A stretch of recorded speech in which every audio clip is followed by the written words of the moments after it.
Welcome back, ChangeMakers. This week we are going to be talking about Redmond history. We wanted to make sure that you had a framework before we just dive into all the research we've been doing this past month.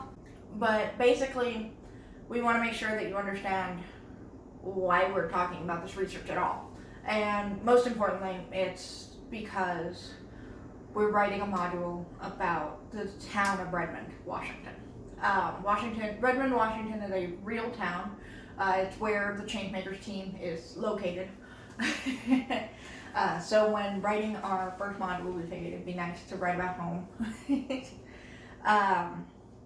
Anyways, we want to make sure that you have this framework so that when we're talking about like level design choices or when we're talking about story arcs or stuff like that, you kind of know, generally speaking, where we are. You kind of know where we are in terms of American history, you know what it is I'm talking about. I don't have to constantly be catching you up to speed.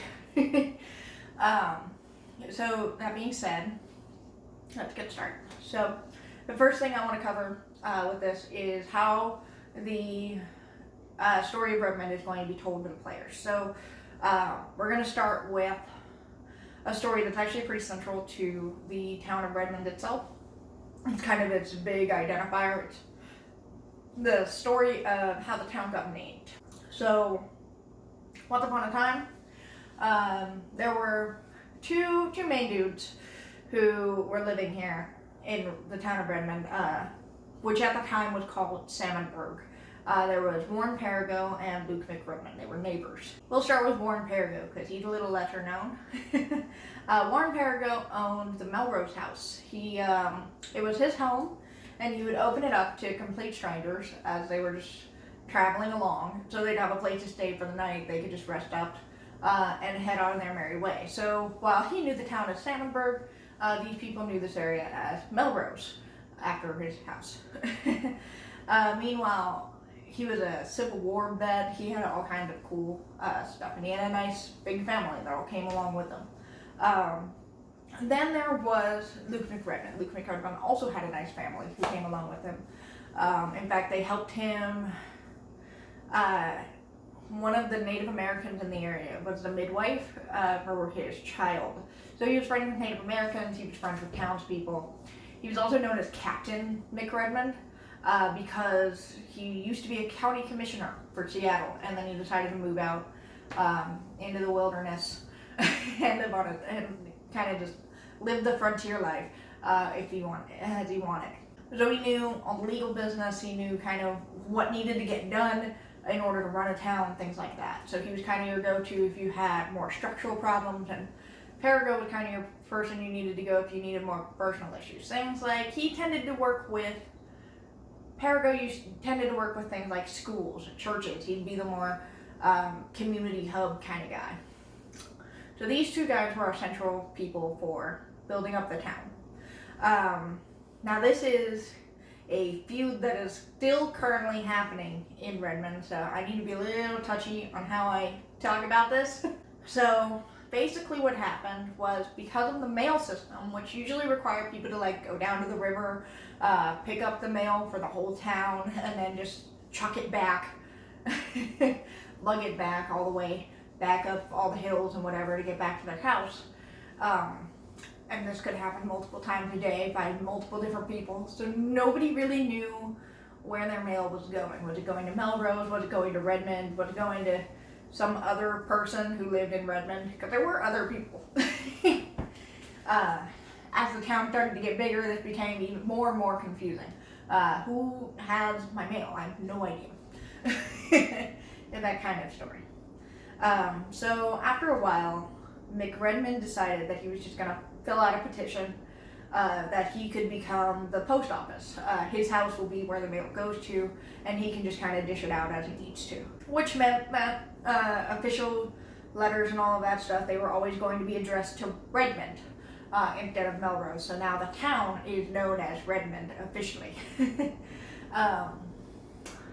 This means that today Redmond is very well known, and the Perigos, the Melrose house, all of that just kind of got a little squandered a little bit.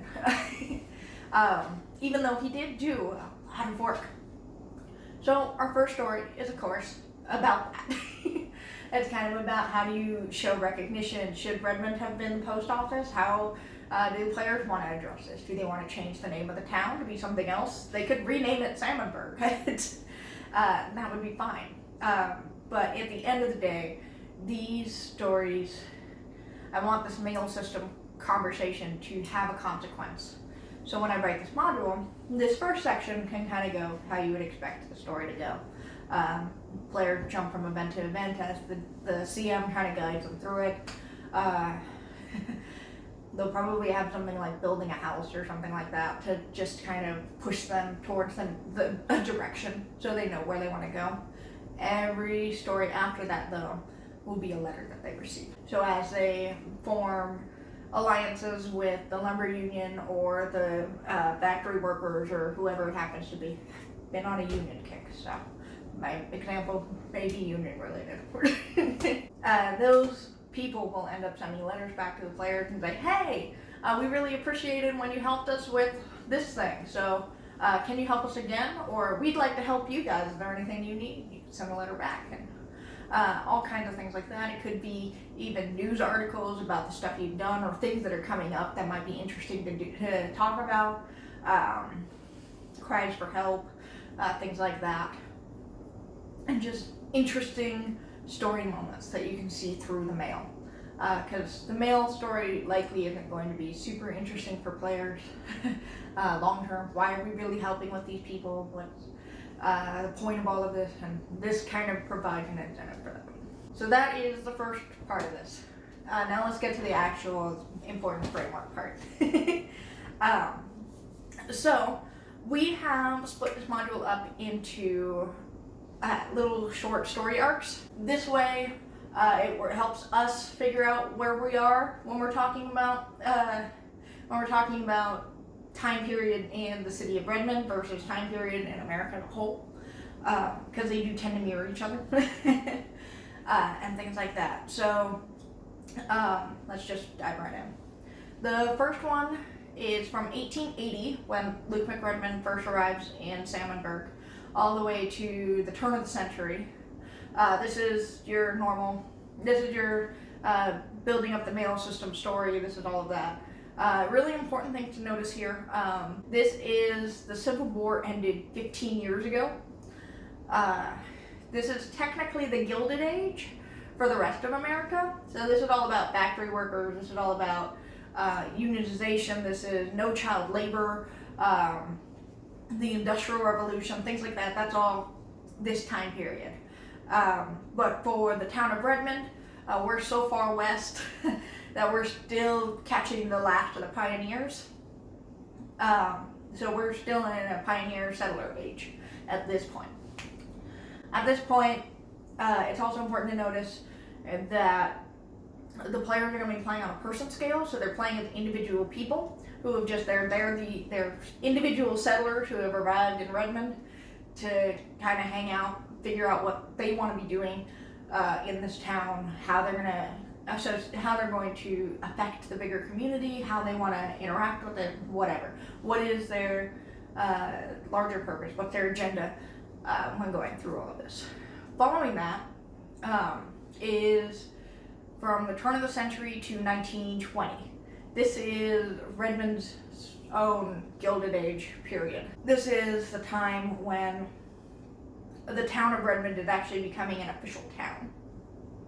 This was a really interesting time for infrastructure conversations and what it actually takes to become a town.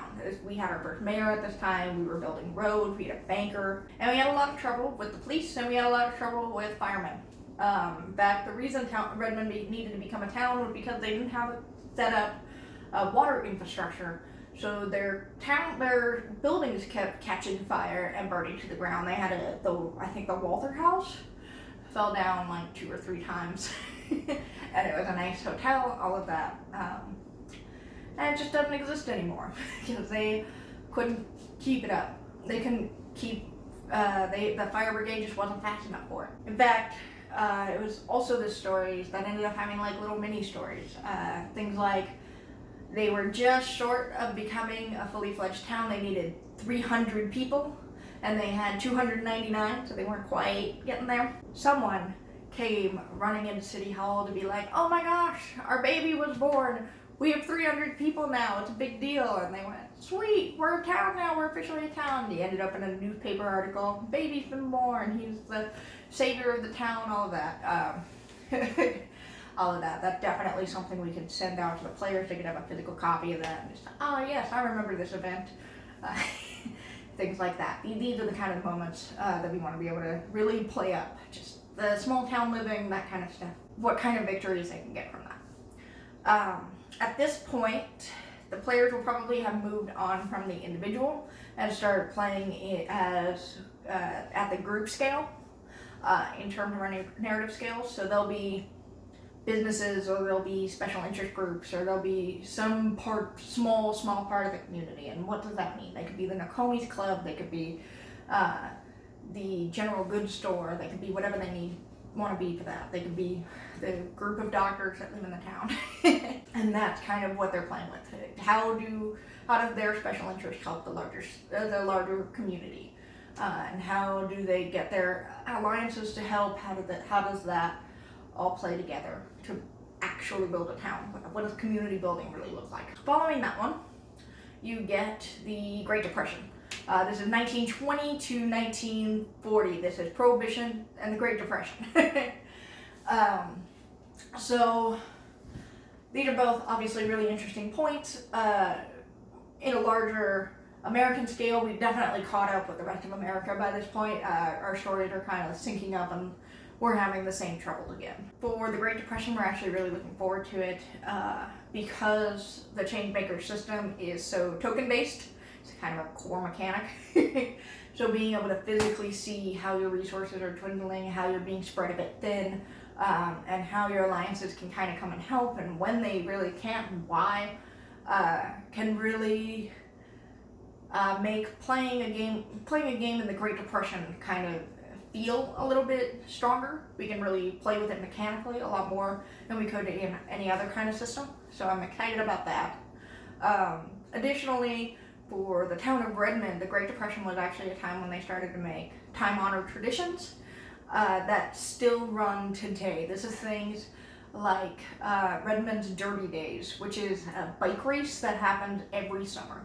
They also used to have a boat race, but that ended in the 80s because there were a lot of boating accidents.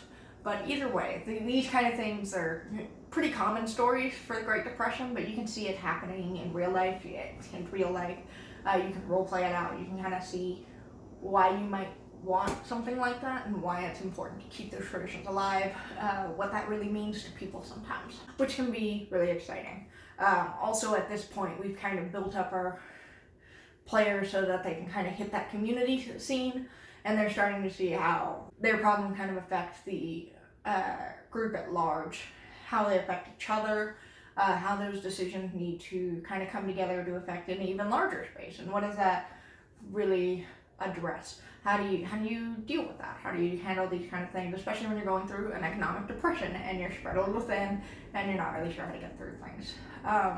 Binghamton team will probably also ramp up the difficulty just a little bit to make things feel a little rough. This will probably be a little bit of a shorter session just because we want it to feel a little rougher. So they can just kind of burst through it and go, "Ooh, that sucked. Let's move on to the next thing," which can be cathartic. It can be an interesting experience for people. You also need lows in order to have your highs, so the Great Depression can help with that one as well. Moving on, the section after that is our last section. This is from 1940 to 1959.